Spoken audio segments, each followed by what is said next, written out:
Welcome to this explainer breaking down the preseason clash between Chelsea and Juventus. This went down on August 5th, 2026, over at the brand new Kai Tak Sports Park in Hong Kong. And wow, there is a lot to unpack here. So let's jump right in. Now, you might be wondering, why on earth are we dedicating an entire explainer to a scoreless friendly? Well, in football, what you see on the scoreboard rarely tells the whole story. The context hidden beneath the 0-0 result is often where the real magic happens. We're looking at massive clues about exactly where both of these European giants stand, with their respective seasons literally just weeks away. Here is our roadmap for today. We'll start with number 1, setting the preseason stage, then 2, missing stars, 3, the return of Mudryk, 4, debuts and match action, and finally 5, the final verdict. No goals, sure, but plenty of backstage drama to uncover. Section 1. Setting the preseason stage. It's absolutely fascinating to look at the completely opposing mindsets of the managers heading into this one. On one hand, you've got Chelsea's Xabi Alonso offering this very cautious realism.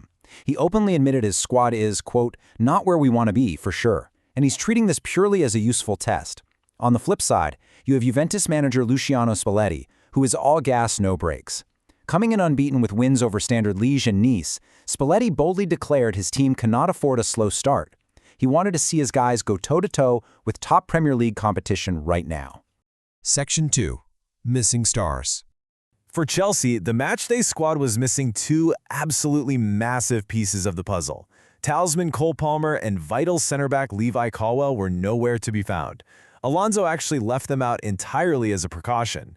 I mean, with the Premier League season practically knocking on the door just 3 weeks away, you really can't blame him for playing it safe. That goes double for Colwill, who, remember, is still recently recovering from that severe ACL injury that sidelined him for most of last season.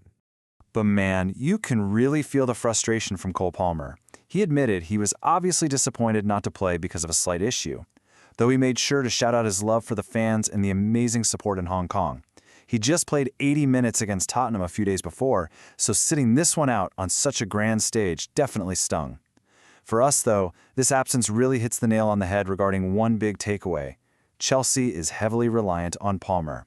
Without him pulling the strings, their attack just looks entirely different. Section 3. The return of Mudryk. 20.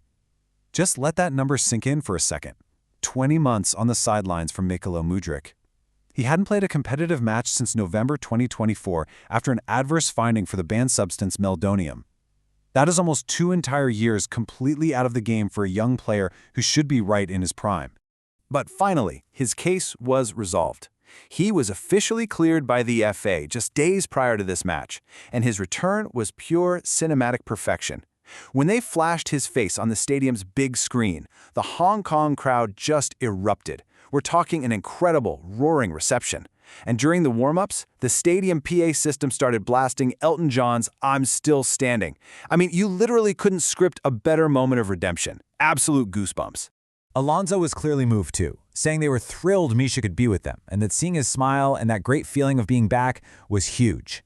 But we've got to be realistic here. Even with a massive contract locking him in until 2031, Alonso pointed out that playing a full 90 minutes is just out of the question right now. In fact, rumors are swirling hard about a potential loan move purely to get his match fitness back up to speed. It's a beautiful comeback story, sure, but for Mudryk, the real grueling work starts right now. Section 4. Debuts and match action.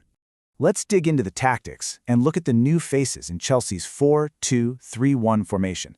Alonso handed a first-team start to 16-year-old Mahdi Nicoll-Jazuli right in the midfield alongside captain Moises Caicedo. Up top, we saw new additions Geovany Quenda on the right and Jamie Gittins on the left. And right in the middle of that youthful energy, veteran striker Danny Welbeck, making his Chelsea debut after transferring over from Brighton. A real fascinating mix of youth and experience. The first half was, well, a bit of a mishmash. 12 minutes in, that new attacking duo sparked to life when a Quenda cross nearly found Welbeck for a goal. Around the 20-minute mark, Juventus flashed their counter-attacking speed, but Tosin managed to block it. Then, at minute 23, things got a little funny. Preseason protocols dictated a hydration break, stopping the match cold.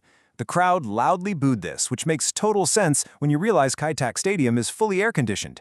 Finally, just before the half, former Chelsea man Jeremy Boga tested Robert Sanchez, who had to make a really sharp save down to his left. If you want to know what a very preseason match looks like, this is it. Chelsea dominated the ball with 53% possession to Juve's 47%. But here is the major catch. Chelsea went into the dressing room at halftime with 0 shots on target against Juventus goalkeeper Di Gregorio.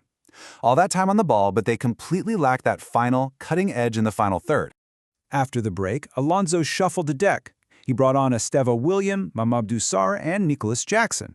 He also handed a debut to 21-year-old Belgian goalkeeper Mike Penders.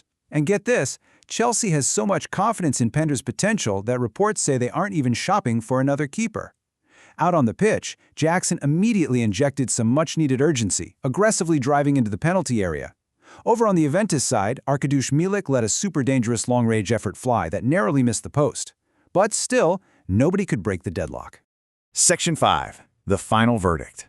So, the match ends, goes straight to preseason protocol penalties, but what do these managers actually take away from the 90 minutes? For Chelsea, it's clear. They are very much a work in progress. Alonso's caution was totally justified, as they clearly missed difference-makers like Palmer. But you know, the bright sparks from young guys like Quenda, plus the massive emotional lift of Mudryk's return, give them a really solid foundation. For Juventus, Spalletti will be flying high. They showed incredible defensive solidity, proved they can easily hang with Premier League intensity, and kept their unbeaten preseason streak alive and well. So, I want to leave you with a question to chew on as we wrap up. Based on the clues we decoded today, what are the missing puzzle pieces that Chelsea and Juventus desperately need to find before the real season kicks off in just 3 weeks? The runway is getting awfully short and the pressure is about to skyrocket. Thanks for hanging out with me for this explainer, and I'll catch you next time.